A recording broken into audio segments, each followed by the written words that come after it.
Je suis Frédéric Bouilleux, le directeur général adjoint du domaine national de Chambord. Je suis à Chambord depuis 8 ans. Le château de Chambord est l'un des 100 ou 150 châteaux qui peuplent le Val-de-Loire. C'est le plus grand, c'est le plus impressionnant, c'est sans aucun doute le plus mystérieux et celui qui a provoqué le plus d'interrogations de la part des historiens. Clos de mur, un mur qui fait 32 km de long, et c'est la superficie de la ville de Paris tout entière.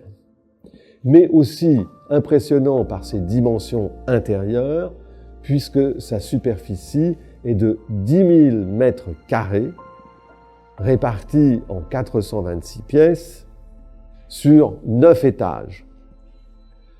François Ier, pourquoi l'a-t-il construit? D'abord parce qu'il venait de monter sur le trône après la victoire qui faisait de lui un des grands princes d'Europe de Marignan 1515. Il veut construire un grand château. Il veut aussi montrer tout ce que la période qui s'ouvre à ce moment-là, qui est la Renaissance, apporte au monde de connaissances architecturales, techniques, esthétiques. Donc Louis XIV, avant de construire Versailles, viendra ici. Pour cela, on sait qu'il est fasciné par l'Italie, donc il fait appel non seulement à Léonard de Vinci, qui vient le retrouver puisqu'il l'installe à côté d'Amboise au Clos Lucé, mais aussi à toute une série d'architectes, de maçons, d'artisans, etc., venus d'Italie, qui travaillent avec les artisans locaux pour faire ce château. Quelles sont les grandes idées de Léonard de Vinci qui sont mises en œuvre à Chambord? Cet escalier central qui mène tout en haut de la bâtisse est une double hélice qui s'enroule autour d'elle-même, qui permet de rentrer à 2 endroits différents et de monter sans jamais se croiser jusqu'en haut, mais qui va dans le même sens. Un autre apport de Léonard de Vinci, c'est d'avoir fait un bâtiment civil, c'est-à-dire un palais, qui n'est pas un bâtiment religieux, en forme de croix grecque, c'est-à-dire qui obéit, et puis dans la décoration architecturale, et on a ce mix entre l'influence française du Moyen-Âge qui perdure et l'influence italienne de la Renaissance. Et puis la Révolution aussi, évidemment, enlever tous les meubles qu'il pouvait y avoir à l'intérieur. Et là, on sauve Chambord de peu. Dieu merci, ça n'a pas eu lieu, puisqu'en fait, une partie de la population nationale s'est mobilisée pour racheter le château de Chambord et l'offrir aux derniers descendants de la famille royale, de la branche aînée de la famille royale, qui est le comte de Chambord d'ailleurs.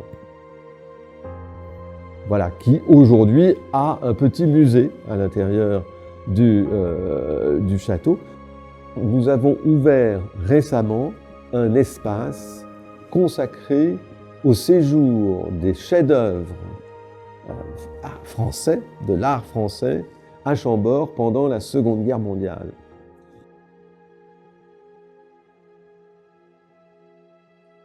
Les collections d'art véritables que nous avons à Chambord sont notamment et essentiellement la collection de tapisseries, puisqu'en fait il y en a presque une centaine, 60 grandes tapisseries et puis 40 autres un peu plus récentes, qui en font l'une des plus grandes collections de tapisseries d'Europe, dont la plupart datent du XVIIe siècle.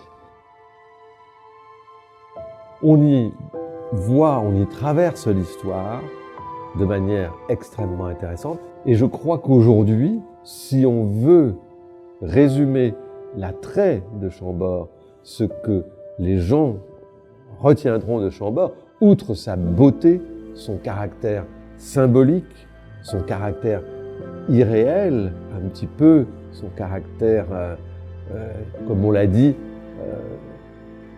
le Taj Mahal du Val-de-Loire. C'est aussi que c'est la preuve et c'est la manifestation du lien très fort entre le patrimoine en dur et le patrimoine naturel, entre la nature et la culture.